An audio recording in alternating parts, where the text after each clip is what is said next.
More than 80% of Americans say housing is unaffordable where they live.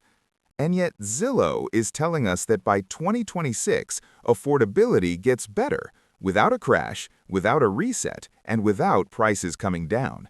That should immediately raise a red flag, because when affordability improves while incomes lose purchasing power, something else is happening underneath the surface. And that something is what Zillow doesn't want to call a reset. What affordable actually means. Zillow defines housing as affordable when total housing costs stay under 30% of household income. At first glance, that sounds reasonable. It's a number most people have heard before. It feels responsible. It feels conservative. But that 30% rule is where the entire forecast quietly breaks down.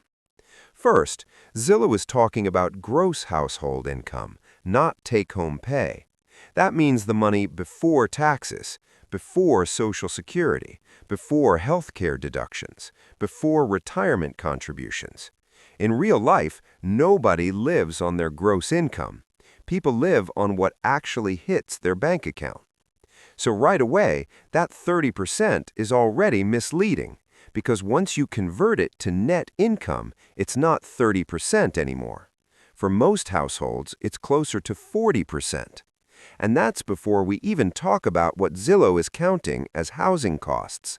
Because in Zillow's model, that 30% number is based almost entirely on the mortgage payment, not property taxes, not insurance, not maintenance, not repairs, not HOA fees, just the mortgage. And that's a massive omission. For the average homeowner today, those additional costs easily add up to $15,000 to $20,000 per year, sometimes more. Property taxes alone have exploded in many states.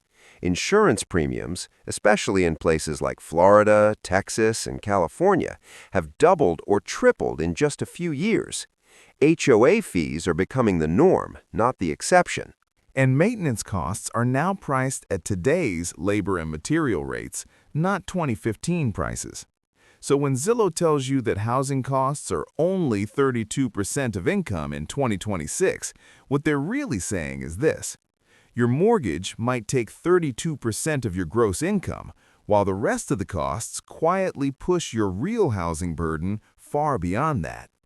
For many households, actual housing costs are consuming 45 to 50% of take-home pay, and that's not affordability, that's financial compression.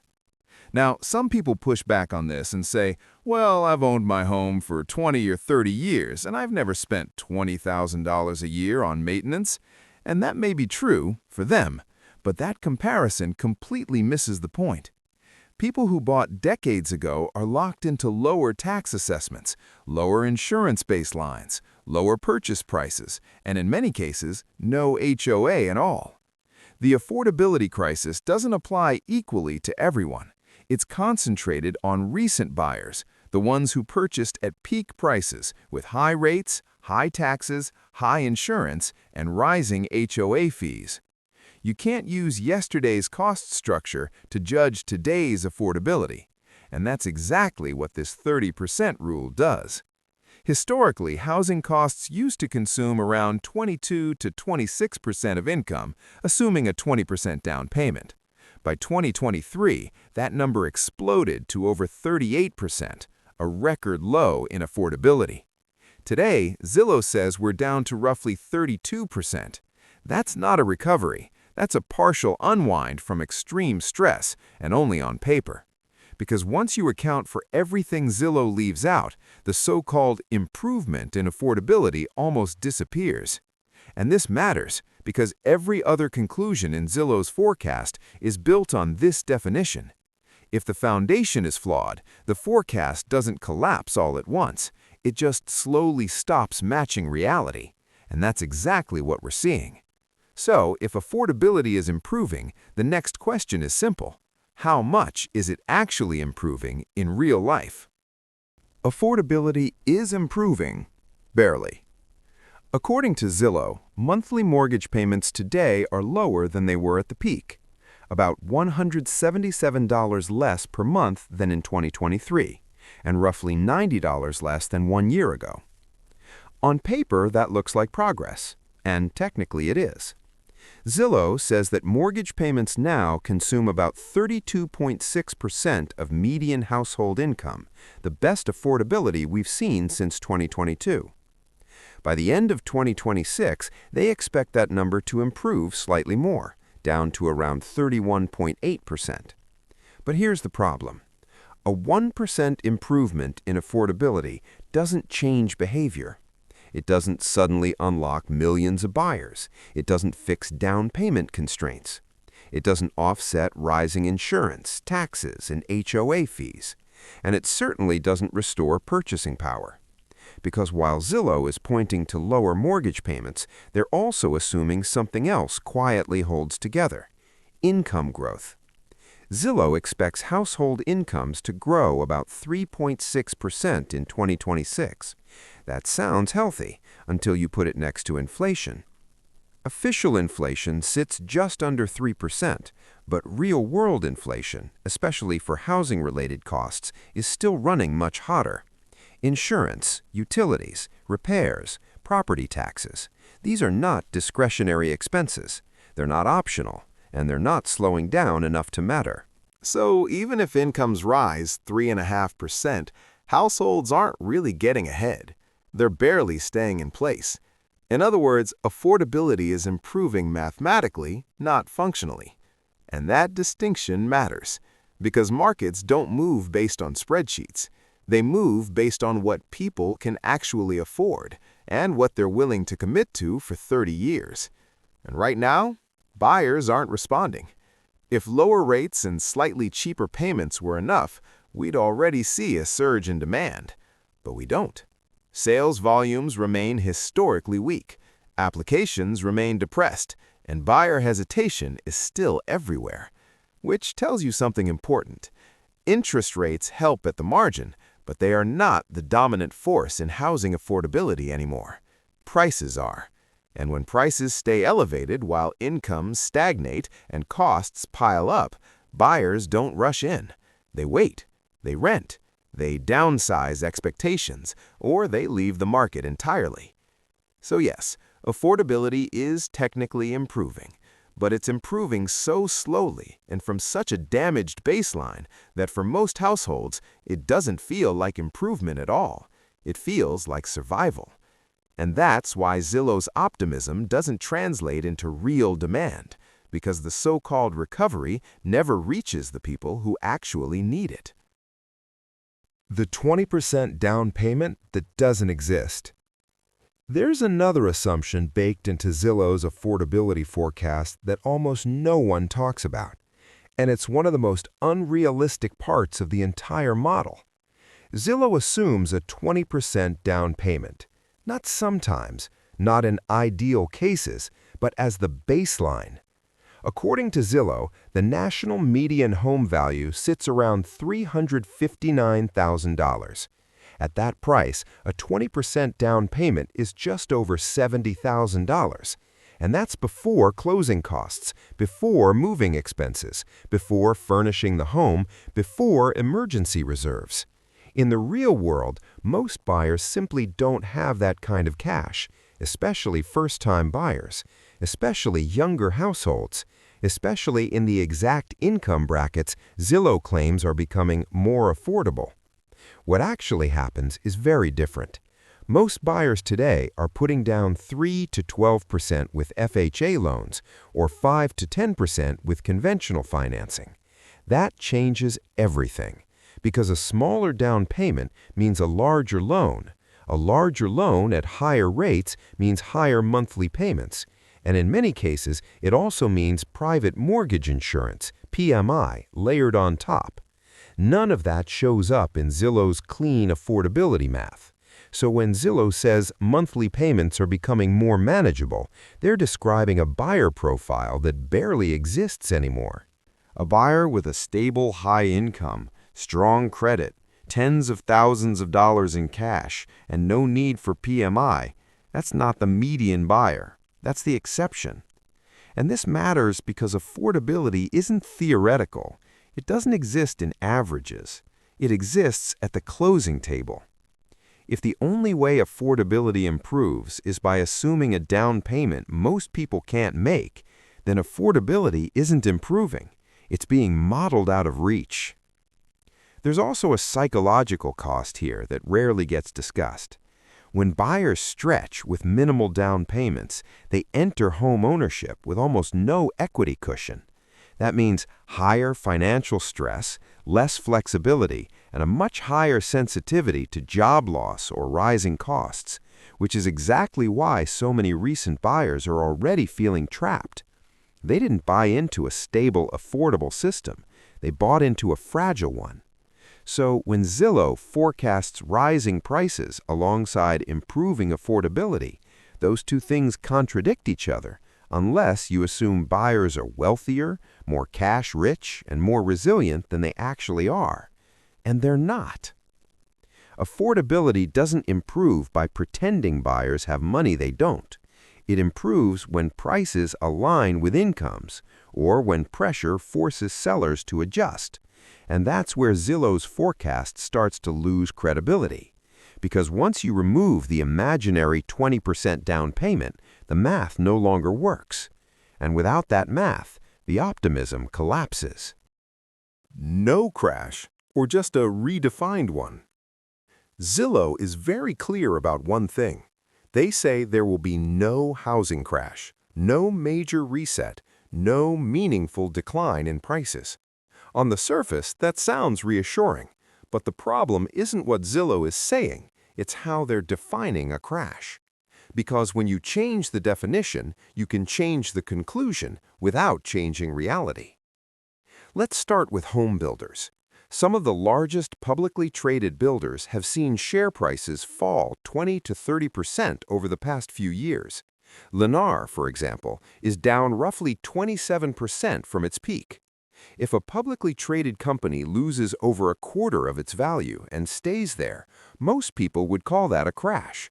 But in housing, that word suddenly disappears. Now look at prices across the country.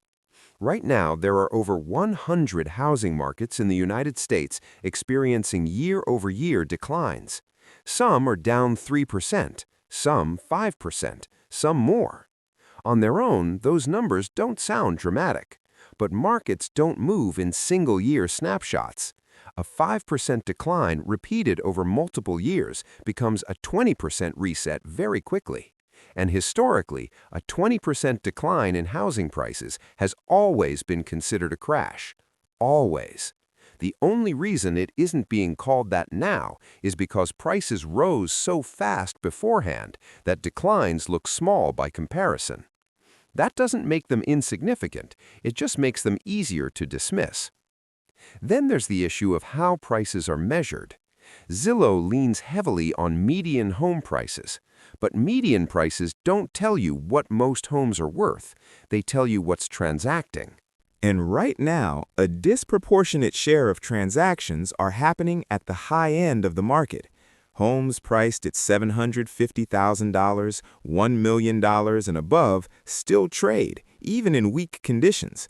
Those sales pull the median higher, even while mid-range and entry-level homes sit, cut prices, or quietly fail to sell at all.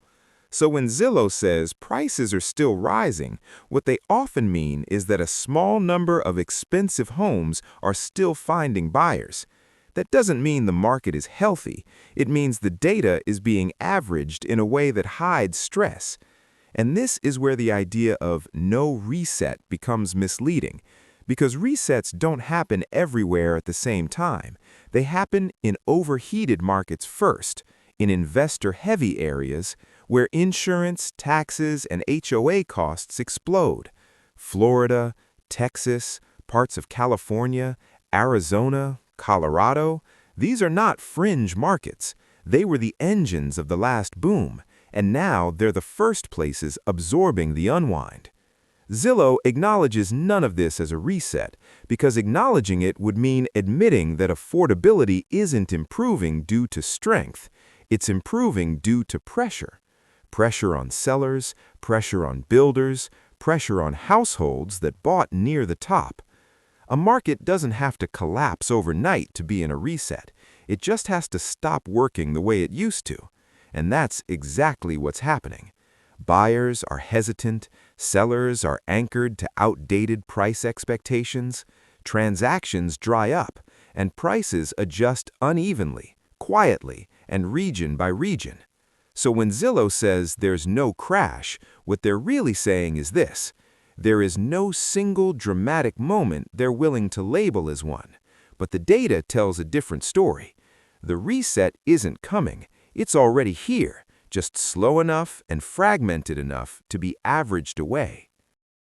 The reset, hiding in plain sight. If you want to see what this reset actually looks like, you don't have to guess. You just have to look at the markets that were once considered untouchable. California, Florida. For years, these states were treated as exceptions, different demographics, endless demand. People will always want to live here. That logic worked until the costs stopped making sense. Let's start with Florida. During the boom, Florida absorbed a massive wave of buyers. Remote workers, retirees, investors chasing yield. Prices surged. But what didn't get priced in was risk. Insurance premiums in many parts of Florida have doubled or tripled in just a few years. Property taxes reset higher as assessments caught up with prices. HOA fees climbed as maintenance and insurance costs rose. So even when list prices stopped rising, the monthly cost of ownership kept increasing. That's when demand started to crack. Inventory in many Florida metros is now well above pre-pandemic levels. Homes sit longer. Price cuts become routine. New listings compete aggressively just to be noticed. This isn't panic selling, it's slow realization. Now look at California. California didn't just face high prices, it faced exit pressure. High-income households began leaving for lower-cost states, not in a flood, but consistently. At the same time, mortgage rates removed the last remaining safety net. When rates were near 3%, buyers could stretch. At 7%, they can't, so the market froze. In many California metros, sales volumes are still 30 to 40% below normal. Listings rise, but closings don't. Sellers cut prices quietly, one reduction at a time. Again, this isn't collapse, it's erosion. And that erosion shows up most clearly in new construction. Builders in both states are offering incentives that would have been unthinkable 2 years ago. Rate buydowns, closing cost credits, free upgrades. Not because demand is strong, but because without incentives, deals don't happen at all. This is the part most forecasts skip. A market doesn't reset when prices crash. It resets when behavior changes. When buyers stop believing prices will always go up. When sellers stop expecting multiple offers. When builders prioritize moving inventory over maximizing margins. That shift has already happened in these markets, and once it happens in places like California and Florida, it rarely stays contained. These states don't lead because they're special. They lead because they're expensive. They feel pressure first, and what starts as a regional adjustment often becomes a national pattern, just delayed enough for forecasts to miss it. Which brings us to the final question. If affordability isn't improving because wages are rising and prices aren't holding because demand is strong, then what's actually keeping this market together?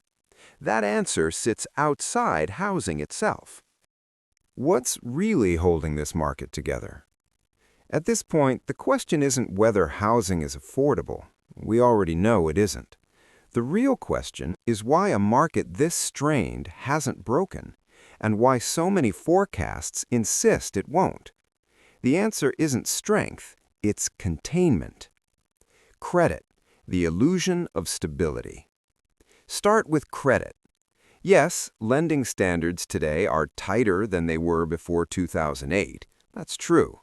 Most homeowners aren't facing exploding adjustable rates. Most aren't deeply underwater. Most have fixed payments they can manage, for now.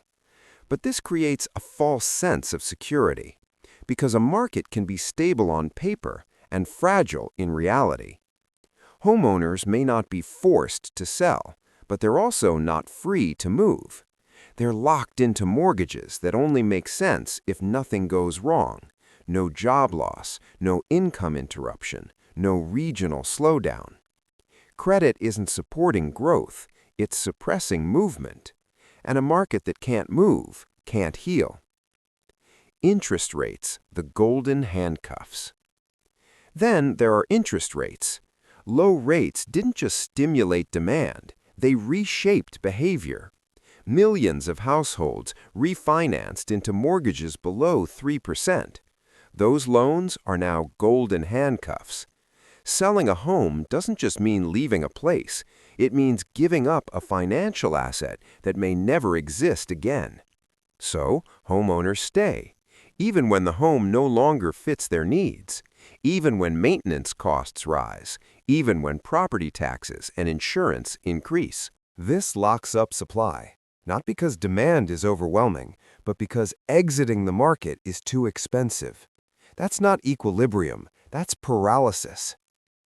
Policy. Preventing failure, not fixing the system. Now add policy. Housing is no longer allowed to correct the way other markets do. Every slowdown is met with tools designed to smooth, delay, or obscure adjustment. Rate cuts, buyer credits, loan modifications, extended forbearance options. None of these address the root problem. They don't raise incomes. They don't lower construction costs. They don't realign prices with purchasing power. They simply prevent visible damage. And as long as damage isn't visible, the system is declared healthy. But suppressed stress doesn't disappear. It accumulates. Time, the slowest, quietest correction. This is where time does the work prices used to do. Instead of falling sharply, prices stall. Instead of crashing, they underperform. Inflation erodes real values year after year. Wages slowly catch up, not because the market adjusted, but because time dragged the numbers closer together. On a chart, this looks stable. In real life, it feels exhausting. Years pass with no progress. Buyers wait. Sellers hesitate. Investors retreat. Liquidity dries up. And eventually, people stop treating housing as an opportunity and start treating it as a constraint. The behavioral shift no models capture.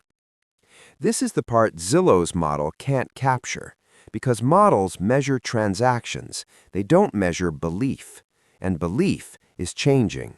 Younger households no longer assume ownership is inevitable. Investors no longer assume appreciation is guaranteed. Even long-term homeowners no longer assume their house is a reliable exit strategy. That shift doesn't show up in quarterly data, but it changes everything. A market built on expectation collapses when expectation fades, even if prices don't. Why, no crash misses the point. So when forecasts say there will be no crash, they're probably right, technically. There may be no single moment of panic, no sudden national drop, no headline-grabbing collapse. But that doesn't mean the market is working. It means the system has been engineered to absorb stress without resolving it. And systems like that don't fail loudly. They fail quietly, through stagnation, through exclusion, through a generation priced out not by one shock, but by 1,000 small ones. The real cost of holding it together. The market is being held together, but at a cost paid by renters who can't transition to ownership, owners who can't move without financial penalty, workers trapped in regions they can no longer afford. This isn't stability, it's endurance, and endurance is not a long-term strategy. Final thought. The housing market doesn't need to collapse to be in trouble. It just needs to stop serving the people it was built for. And that's already happening.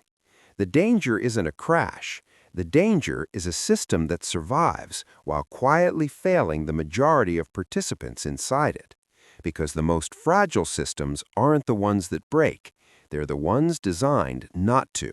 If you value analysis over headlines, you'll probably want to be here for the next one. Subscribe if you want to keep following this story. Thanks for watching.